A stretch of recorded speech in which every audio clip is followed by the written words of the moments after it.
So today, a quick motorcycle ride around the island. This is a fairly brief one. I did a longer one a few weeks ago, like 6 hours. So I'm just going to head out from Cowes down to Newport, then head over to Sandown and come back over the Downs from Brady and then down to Ventnor.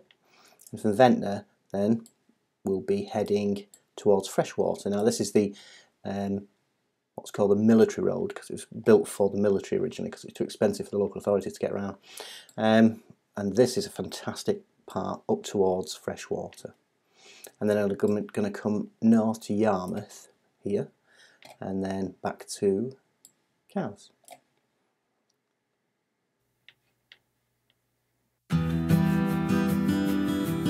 This is my Honda Deauville 650 NT. I only got it just for commuting really, because I was shooting up and down the motorway before lockdown.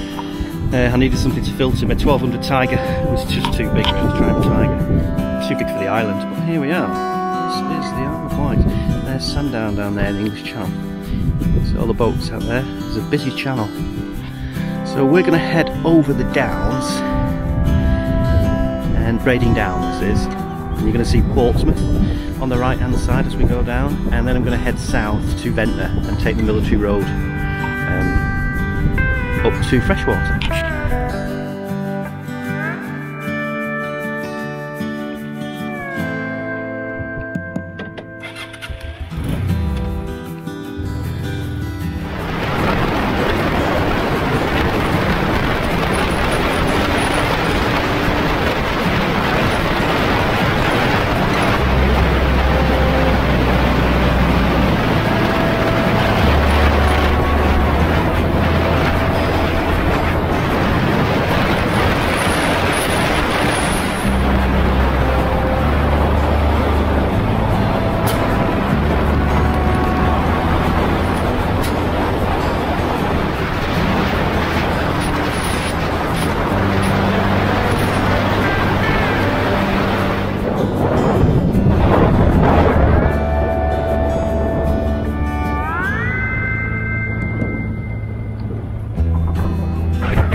I had quite a blowy day on this particular day during the Easter week.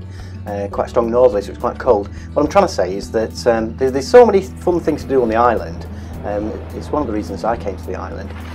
There's some hobbies I just do not recognise. You know, people on certain types of sail and all about the sea.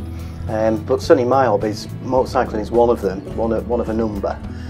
So this was an opportunity just to let rip on the bike and just to basically try and run it in, because I've just had it serviced. So this is me heading down now towards Nighton.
for different hobbies. As you can see, there are certain attractions for different things. So for motorcycling, it's fantastic. I mean, it's just so exciting. It's fast, it feels fast, and it's loud. And when you're going into those bends, it just feels like you're flying. And I've flown a Cessna, well, I've flown a Piper before. Although albeit that's 360, it's very similar kind of gyroscopic precession, the laws of physics that are counteracting on you, and the level of skill required to control the beast. It's just awesome. It's an incredible experience. It's wonderful. It's not everything, and some of my biker buddies kind of work towards that it's everything, and it's like, well, no, I still like other hobbies and stuff. I still do other things for holidays, because there's some things you can't do with a motorcycle, as I've shown. So like e-biking or cycling or sailing or kayaking, but it is fantastic for what it is. It delivers the power, it's the oomph, it's the excitement, and it's frankly some of the level of risk. Absolutely excellent experience. But tomorrow I'm going to be back on the bicycle, and I'm going to cycle track from home all the way to Sandown, 10 miles each way, 20 miles along cycle routes that you can't get to by motorbike, and you'll see things, I'll see things that you just can't see otherwise. Now, trekking, that's a decent trek. It's the Tennyson trek, and it's 14 miles long all the way to Sandown, and again, you can't get there, you can't actually get through some of it on a bicycle, only by foot.